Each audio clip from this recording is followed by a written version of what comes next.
What is going on, everybody? We are back again. My name is Nick Valley.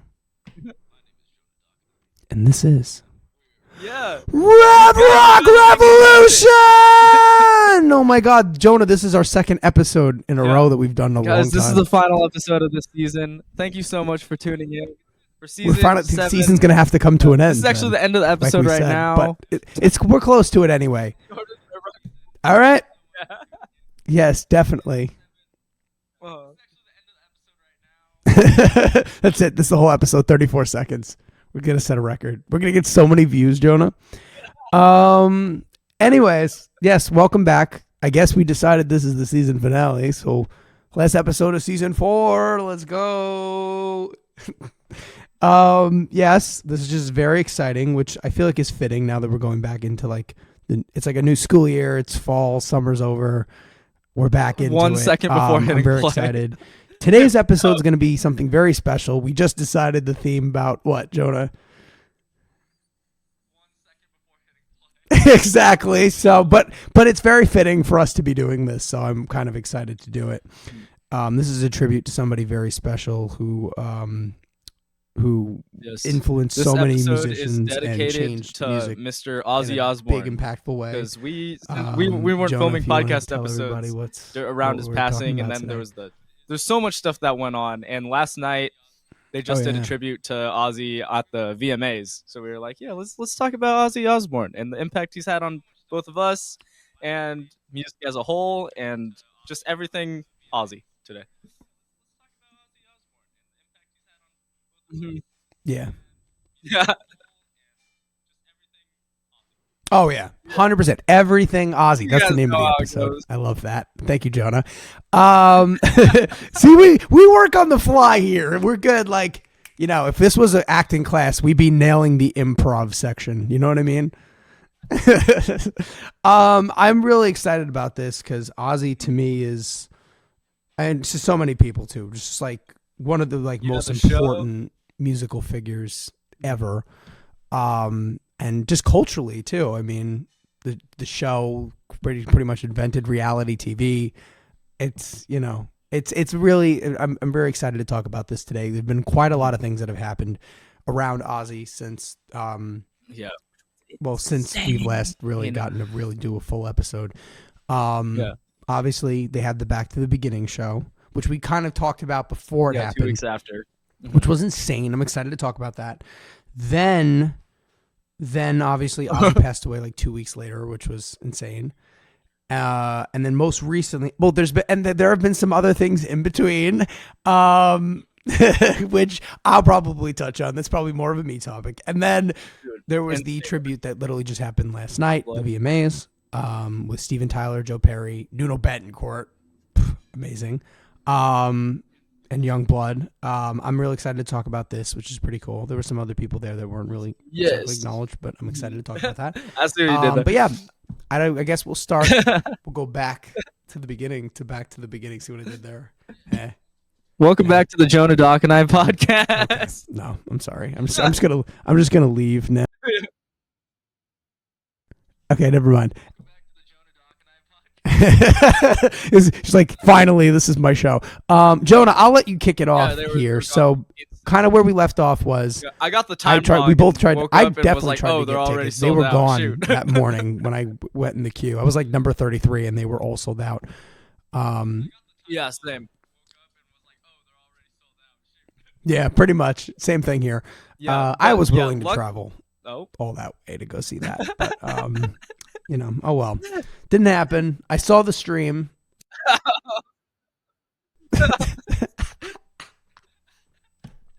Okay, What? I guess I had my finger on the button and I accidentally clicked it again. You know what'd be really funny about this? If out of context, what would be really funny to me? I think out of context, the way that these episodes are edited, I get the individual files, so no one's gonna have any idea what we're talking about that I'm leaving and coming back. By the way, so in those moments where everything kind of stopped, my screen left. We don't really have an editing but budget. You're not gonna be able to see that, unfortunately. Unless I edit it extra. I don't know. Maybe if I'm feeling it. Anyways, we don't really have a budget here. If you couldn't tell by the SM58, in the virtual screen here, we definitely are. Yes, we're working That's with the official with, slogan of Rev Rock Revolution. Nada, but you know what? We make do, and we kick ass. So yes, this is not your. The official slogan of Rev Rock Revolution is "This is not your father's podcast."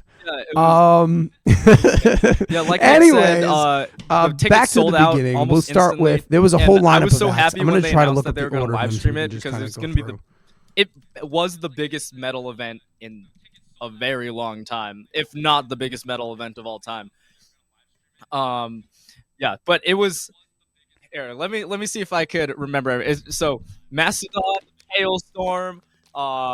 It had every single big heavy hitter from like that era that has ever worked with Ozzy. Metallica. I found it on Slayer, Wikipedia. What? There's a ton of super groups. Guns N' Roses. Pantera. Who else? Alice in Chains. Gojira. Tool was. I don't think so. Alice in Chains. Tool Rival Sons was in there. Did you say that already? Oh my god! And everyone you could who else think was of Rival Sons was in there. They were probably great. there. If they weren't playing, they were at least there in Lamb of attendance. God. And if they weren't there in attendance, they pre-recorded a video for the live stream because they had a show, which was like there's like sort of Def Leppard, Alice Cooper, everyone, Judas Priest. Oh yeah. Oh well, that's what. Yeah, Judas Priest. Yeah. Well, I love how we said that at the same time.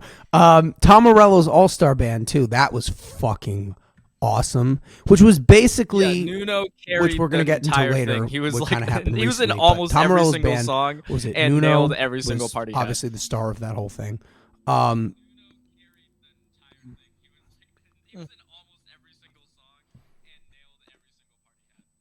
Well, yeah, I wasn't shocked by that either, but like, you know, let's see, we had Mike Bourdain, we had Dave Ellison, Lizzie Hale was there, Jakey Lee.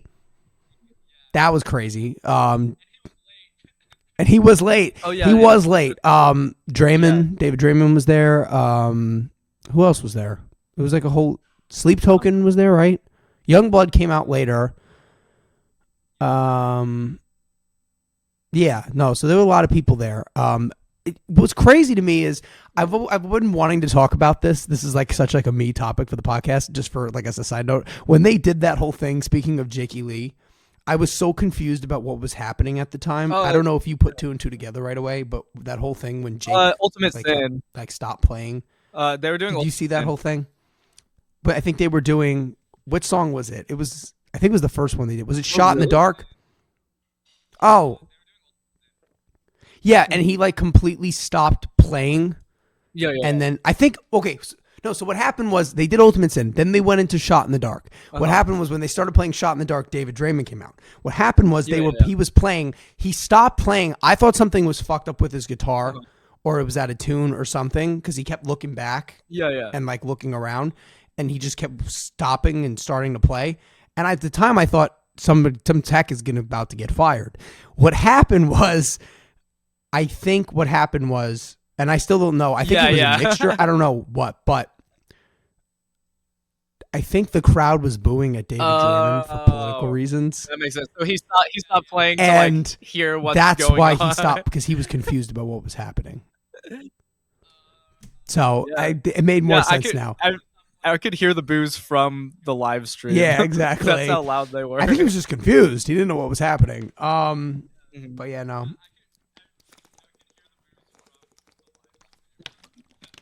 It's crazy. It's crazy, man. Yeah, no, obviously not getting into any of that. I just wanted to like acknowledge that because Jakey Lee's an awesome guitar player and it kind of came across weirdly. Like I read some like Reddit feeds, people like, why wasn't he playing? What was wrong with him?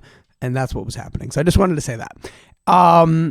Yeah, I would say highlights of my favorites were, and then honestly, man, Metallica was the best that they've sounded in a very long time, at least in my opinion. Like, Like they were super tight, super on it. Their set list was totally. Kirk's playing was the best that I've heard him play lead in a very long time, at least in my opinion. Because lately Kirk has been doing a lot of like noodling, kind of like in his live stuff. And I felt like he was very precise and focused in that performance, and I could tell like they were. Well, that's automatically like the obviously, top of the night when Ozzy and Black Sabbath play. Fucking just unreal, like another level. Like it was Ozzy Osbourne in that chair. Yeah, exactly. I feel like it just depends on. Like, I preferred Ozzy or like what over style Sabbath. you're into. If, I know like, that's if like you're into like super duper heavy stuff. Sometimes you'll prefer Sabbath, but. I don't know for you, but like I started on the Ozzy stuff, like Crazy Train. When I was like 3 years old, my mom would have me listen to on repeat. Yeah. Me too. Yeah, me too. Yeah, Ozzy's Barnyard Sirius XM was playing in my car all the time when I was a kid. So yeah, no, exactly. The thing about it too is like, it's not just like the music too. I just felt like they were obviously, well, you know what it is? It's a younger band too. Like you have Wild and Inez and it's just a younger band overall. So I just felt like they were tighter. Obviously Geezer Butler to me is like one of the best bass players ever. Tony Iommi is still kicking ass. I don't know. I just felt maybe a little bit too like Bill Ozzy Ward wasn't as into it as he was. I feel like by the time and I think Black Bill Ward Sabbath is kind of a little bit hit, out of practice. I don't think Ozzy was out of it. I think he was just super tired because if you saw during like the first like his solo set, he was like using the vocal spray after every single song. And like that's what I really meant. gave his all at that show. He gave everything he had. Yeah. Yeah. Yeah, 100%. 100%. I love that you just broed Ozzy Osbourne too. That was like here's the thing though. I'm just gonna say this. I don't mean this by anything. I'm not trying to like bash Bill Ward. Bill Ward's studio play, like Bill Ward as a drummer is like one of the best fucking heavy metal drummers of all time. So I'm not trying to bash him. But when that dude took off his shirt, I was like, please stop panning to him. Nobody wants to see Grandpa Belly. Am I wrong?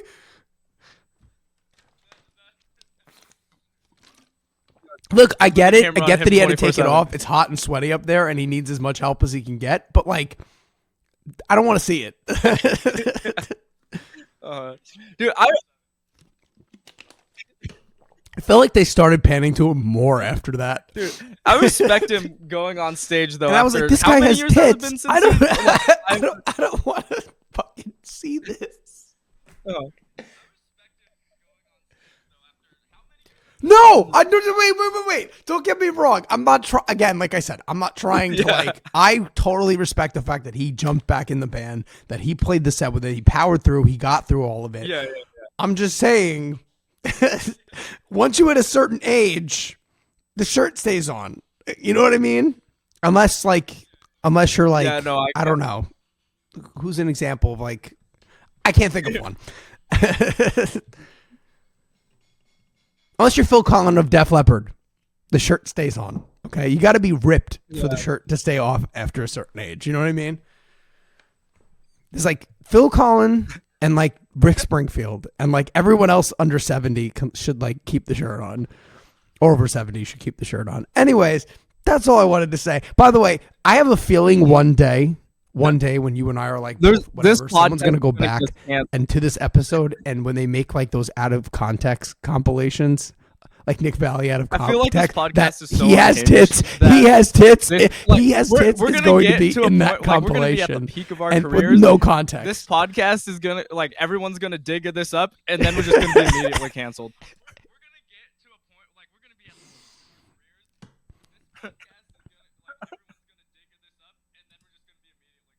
Oh, of course.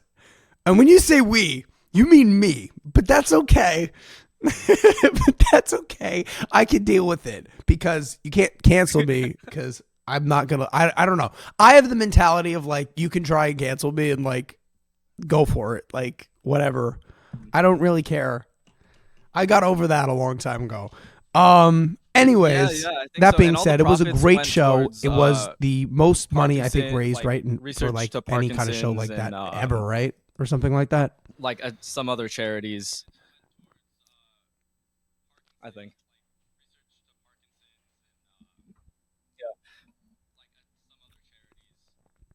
Yeah. A couple. Yeah. No, yeah, that was pretty awesome. A couple other highlights that I want to mention because again, I thought they were Sharon doing her fucking thing. Some of the best moments of the show. Shout out to her. During the super group, when Steven Tyler came out and Steven Tyler Nuno combo, that is a combo I never knew I needed, but it freaking rocked. Oh my god.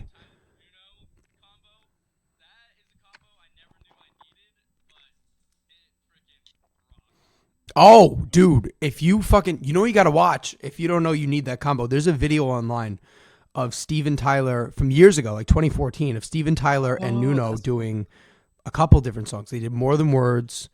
They did an Walk This Way. It was like a Nobel Prize thing, or Dream On, or something really like that. And like they did, like, dude, it's fucking great. You got to go back and watch. It's so so good. They're great. They're a great pairing together. I mean, it makes sense. I don't know you if got we like ever, Guitar ever God and like Ultimate podcast, Frontman, but I've been having like, this conversation a lot with Xavier and my dad. Yeah, but that, like, we know it's gonna work. Like, because I feel Nuno should be way bigger than he is for his guitar playing, and like I feel it's like every single big guitarist has like a vocalist that can match that 100%. that level. Either it's personality or skill wise. Like you had Ozzy and Tony Iommi, Ozzy and Randy, or Ozzy and all of his guitarists. Like, to be honest, yeah. And then, of course, you have David Lee Roth and Eddie Van Halen. Ozzy and every guitar player ever. Jimmy Hagar and Eddie Van. Both of them work. Axl and Slash.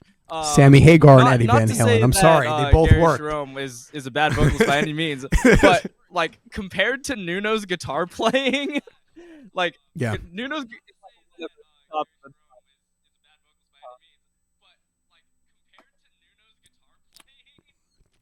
Here's what I'm gonna say about this. I've actually had this conversation before with my family, with my parents. This is a very similar conversation we've had.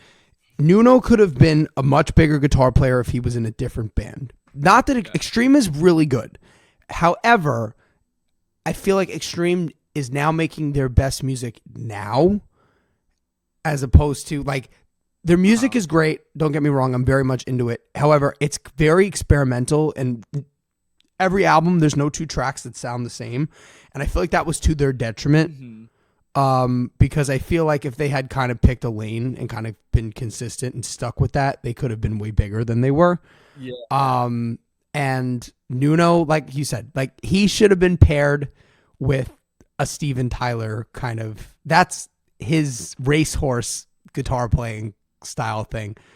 It just, I know what you mean. Yeah. Like, it just doesn't. I'm 100% with you on this. Do you know the Nuno Bettencourt Ozzy story? Have you seen this or heard about this? Okay, so you know about this. If Nuno Bettencourt, for anyone out of context, Nuno was asked by Ozzy to play. Well, this is the whole thing here. This is like a whole other thing. Back before they hired Jakey Lee, Nuno submitted a videotape in his bedroom of him playing a couple songs and sent it to Ozzy Osbourne when he was like 13, thinking he would get the job. And then years and years later, he never heard about it. And he basically, it was Extreme's last tour before they broke up the first time. And he was approached and he said, Sharon and Ozzy want you to join and be Ozzy's guitar player. Which, by the way, would have been the perfect next choice after Zakk Wylde. That's like the perfect succession. Yeah. Like he fits, when you say those names, like when you're like, okay, when you're like Randy Rhoads, Jakey Lee, Zakk Wylde, Brad Gillis, and Nuno Bettencourt, like that seamlessly flows. He thought that they got the tape from when he was 13 years old. So that would have worked. And Nuno turns around and he goes, they got the tape, thinking from his bedroom. It's great, which is really funny to me. But no, that would have made total sense. And I think if he had done that, Nuno would have been a way bigger guitar player. A week later, he turned down Ozzy because he was like, no, I want to focus on Extreme. Extreme. Wait, and Extreme broke up a week later. Yeah. And then there's one more thing to that story. Yeah, and then Gary joined Van Halen. Nuno was talking. We all know how that turned out. That Ozzy said to him at the back to the beginning when they were taking that whole photo. If you guys haven't seen this photo, it's insane. It's a photo, Ozzy in his throne, every single like rock and roll star around him, and they just look like children. Like, just my God. In awe that they're in this with Ozzy. Yeah. But during that photo, during their conversation, the last word. They're all just in awe of Ozzy. Was you're the only guitarist to ever say no to me, and then he was like, "And I love you for that," and then started laughing.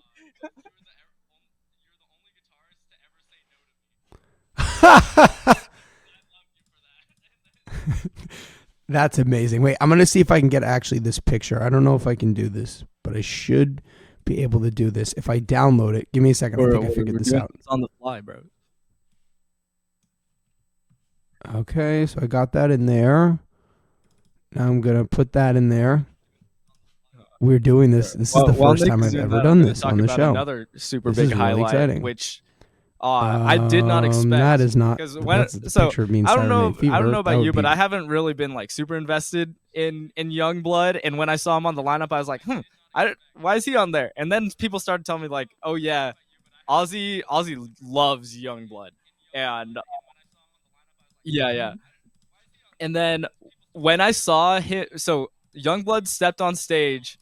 Oh, he does. Yeah, he did. He stepped on stage like he owned it, and then performed the heck out of changes, and that was another highlight. Dude, his voice fit so perfectly for that song, and he was one of the first people at that show to like really command and take control of the crowd.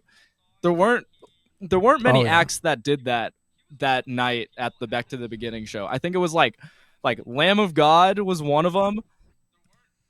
Youngblood, and then of course when Steven Tyler hopped on stage, everyone yeah. Steven Tyler doesn't even have to try. He just walks out there and then he just owns it. Yeah, there's Steven Tyler will always do that. All of them just look like anytime so he performs, happy, it's like his children around this legend. Which there we go. All there's these people the picture. Are huge. Like their own musical projects. They're like they've made my their God, own name. Yeah, dude, it's everyone. Oh yeah, because we're Oh my God, there's yeah. Steven Tyler. This isn't even This isn't even everyone.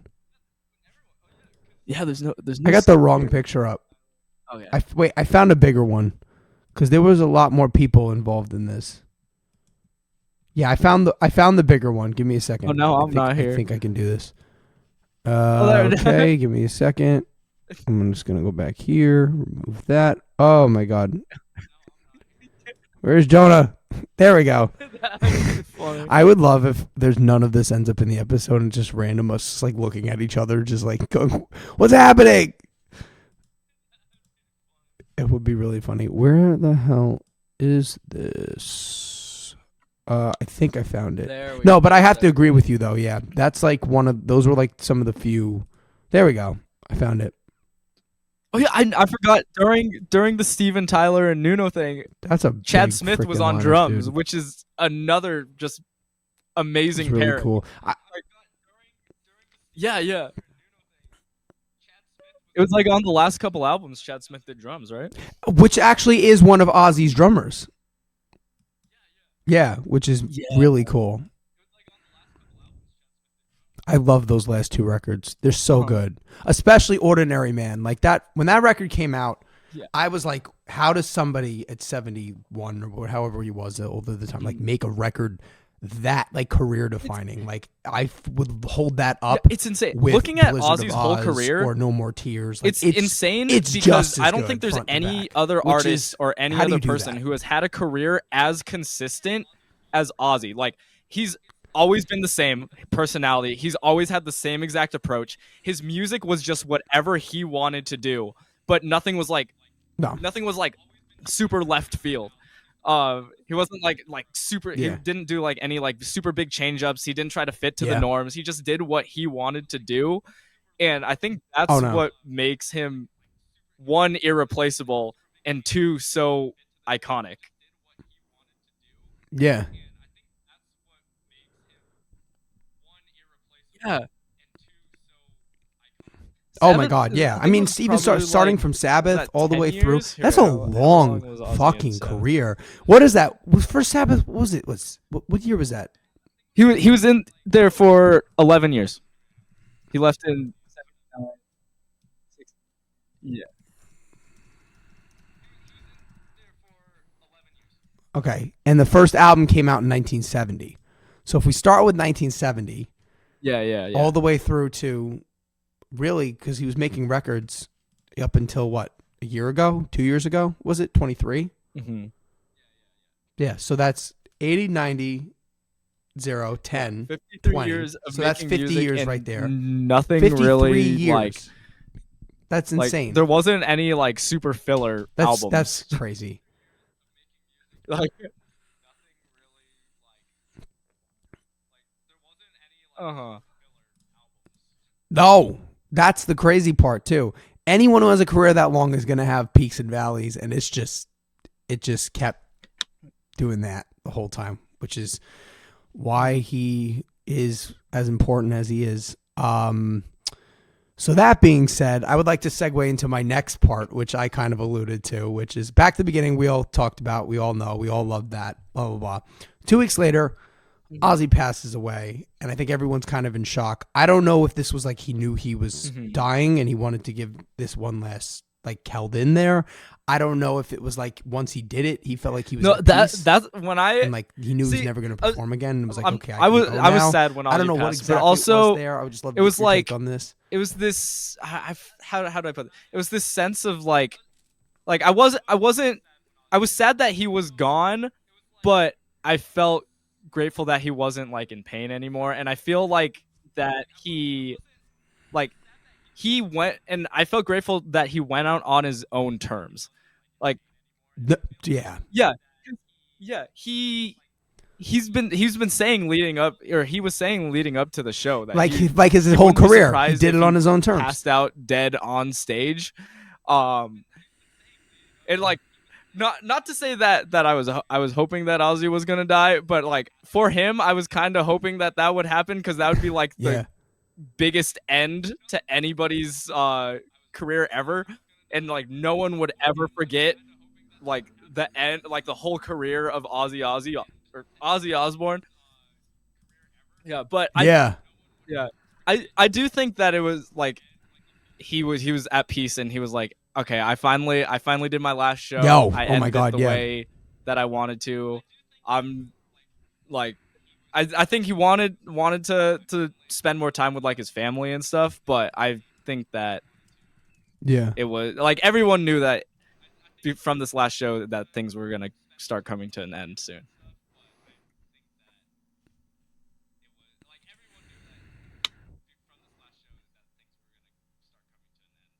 Yeah. Oh no, definitely. You know, it's definitely a way.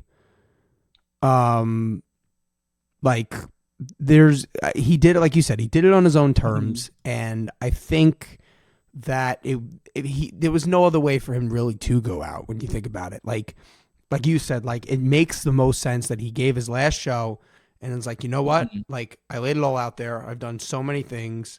Yeah. You know, there's really not much of a life left for me anyways. You know what I mean? Because like I think what it took for him to get on stage was a lot too. So like he was obviously a lot more decrepit than what we saw. So you know what? I'm just grateful for what he gave us. I'm grateful that he's not in pain anymore, and that we all were able to honor him, and he was able to see that and feel that, and embrace that, and all those people there.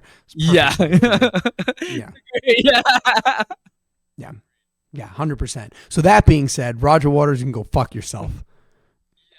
That was my next statement. I've been waiting to say that. Roger Waters is a complete fucking asshole, and this is why he basically has no career. Pink Floyd will not play with him, because his whole Basically, he spent the last fucking couple decades, instead of making about music, just making outrageous, controversial statements. I think just to get attention, because no one cares about it. When he came up with that statement, I was like for sorry, for those of you guys who don't know, I find it really surprising if you guys didn't see this, because this like blew up like, what was it, a week and a half ago. But Roger Waters just started dissing Ozzy and Black Sabbath, like and we're like, everyone's like, why are you doing this? He just died like a month ago. Yeah. Like, there's no reason to say that other than just to like be attached to the name in the mainstream at the moment.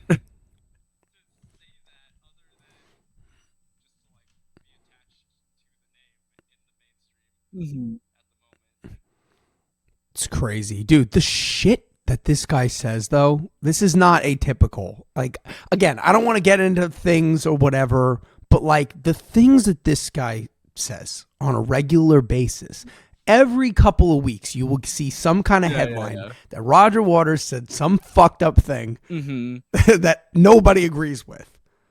Like, it's just, I feel like he just does it for the attention, honestly. So anyways, that being said, I don't want to give him any more attention, but I just wanted to say that.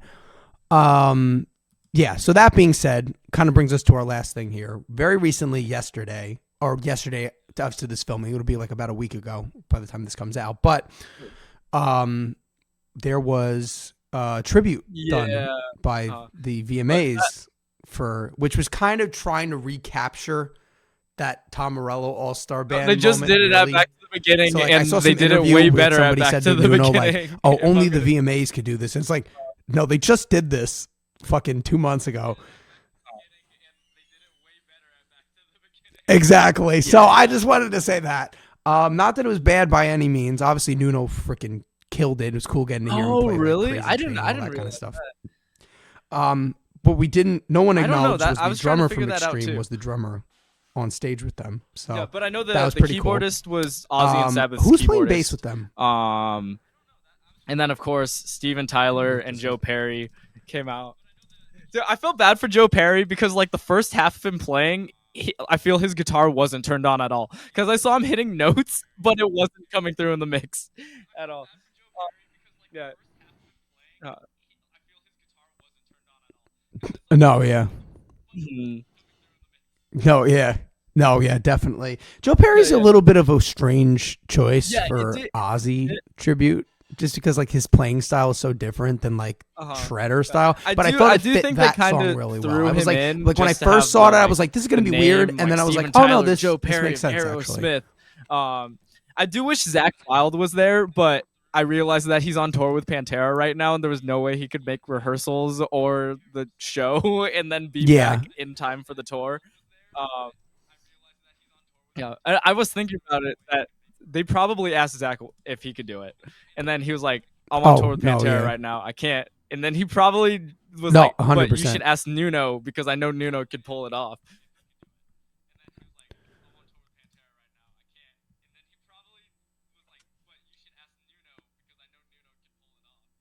Oh, but yeah. I mean, listen to this too. Like Nuno is like, also I think he made a lot of headlines, because of that Back to the Beginning. Like that was the thing that, like one of the main things that everybody walked away talking about was how Nuno like freaking carried that whole show. By the way, the bass player, I want to give him a shout out. This guy Derek Frank. He's a huge studio and live bass player, who's worked with. I'm reading his bio right now. It's actually really cool.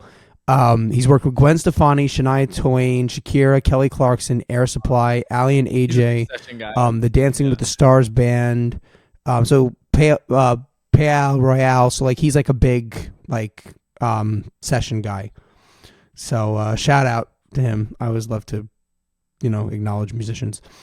And yeah, the drummer was I forget how you say it, was Kevin Fioguardo or something like that, but he's the drummer of Extreme. He's freaking the mix awesome. The mix at Back to the Beginning, yeah, it was so surprising. Definitely. I thought Youngblood the mix sounded at Back to better the Beginning sounded amazing for pretty much everybody. I mean, there was a couple hiccups here and there, like things being muted when they shouldn't have been on the stream, but yeah.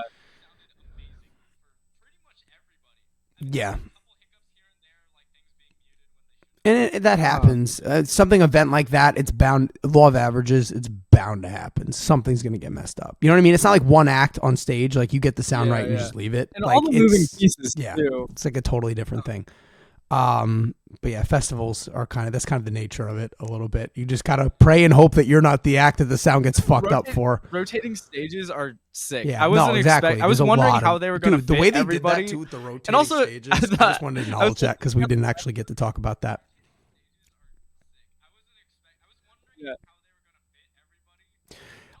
I would be willing to bet money. I would be willing to bet money that was a Sharon idea. I don't know. Like that to me is just like the way. I have so much respect for her. By the way, I just want to acknowledge that for a second. Just the way that she's been with Ozzy on a personal level with his career. And Ozzy has said this many times. Like she's so much responsible for where he got to and where he is now in culture. And just in music and like she's I just want to acknowledge we acknowledge strong women on Rev Rock Revolution. I had a couple ideas. By the way, who do you think that band was that she uninvited? I was thinking it was probably either I feel like these are the two bands that a lot of people think. It was either like Motley or Megadeth. Those are like the two bands that everyone's bouncing between.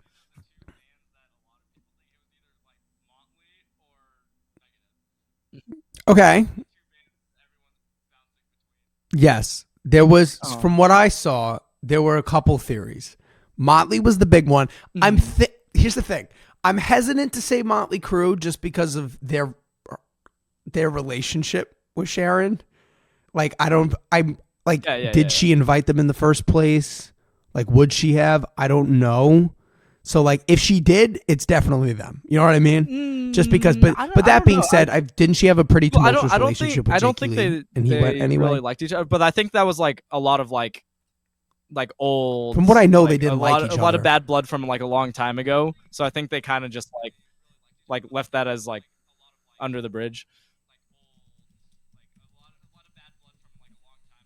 Yeah. Yeah. Yeah, I got you. Yeah, because I know there were disputes about writing credits and all that kind of stuff. But you know, it happens. But yeah, no. So Motley was what I probably initially thought. Megadeth would make sense because Dave Mustaine is notoriously a famous asshole. Yeah. That would make sense to me. Also, that Ellefson was there too. It could have had something to do with that. I don't know. Yeah, Kiss is one theory. The that other I theory people threw out, and I don't think this is true. I just want to acknowledge it was Kiss, Soundgarden. But I don't think Kiss is playing. People were anymore. thinking that the remaining members were gonna reunite and then like play like a Soundgarden set there. But how would they? Yeah, that doesn't sound like something that they would do. And that also, doesn't sound like Soundgarden though to be like, you're not going to pay us.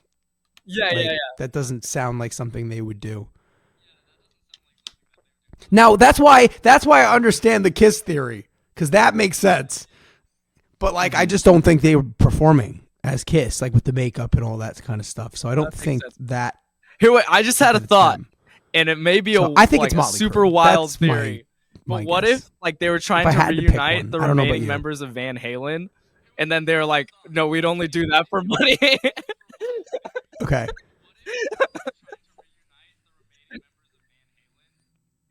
Yeah.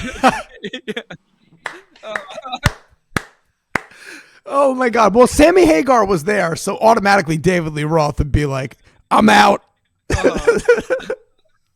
Which, by the way, I want to acknowledge this too, because they're that pettiness of Roth and Hagar to me is amazing.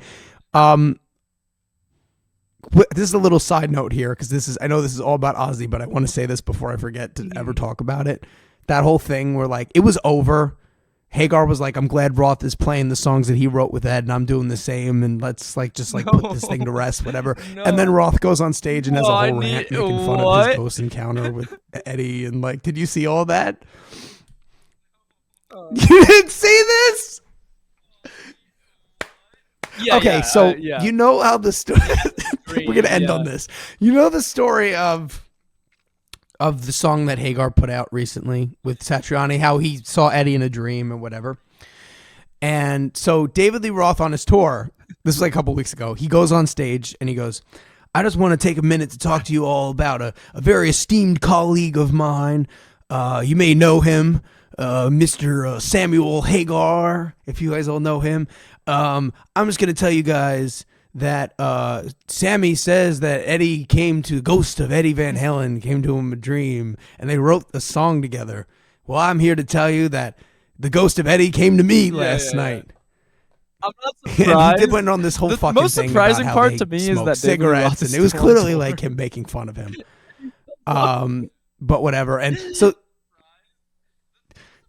I don't want to. I'm shocked by that. Have you seen the videos? It's crazy. Yeah, I'm sorry, man. When you're as iconic and as powerful of a frontman as David Lee Roth, you gotta hang the hat. I'm sorry. Like, he's known for the stage and like the freaking acrobatics and stuff. If you can't do that, that's like his thing. You know what I mean? It's like, anyways. I just want to end it there. That's amazing. But I thought Sammy's response was interesting. I don't know if he's letting go of pettiness or whatever it is, but Sammy actually said, I took that as an olive branch because calling me a colleague is the nicest thing he said about me in 40 years. Which I thought was great. Anyways, we love you, Ozzy. I know that was a weird tangent. I love you, Ozzy. Joe and I know you do too. I'm glad that we got to have this episode for him. And wait, are we actually wrapping up the season? I think it's a fitting way to wrap up the season. I think if you were serious about that, why not, right? Yeah. Let us know in the comments. This was the end of season 4. We'll see you guys next week in season 5. And we're gonna have to pick a theme for. Oh, there's so many. My favorite is I'm gonna end it with this. These nuts. My name is Joe the Dog. Anyways, until next time, my name is Nick Patton. And this is Sharon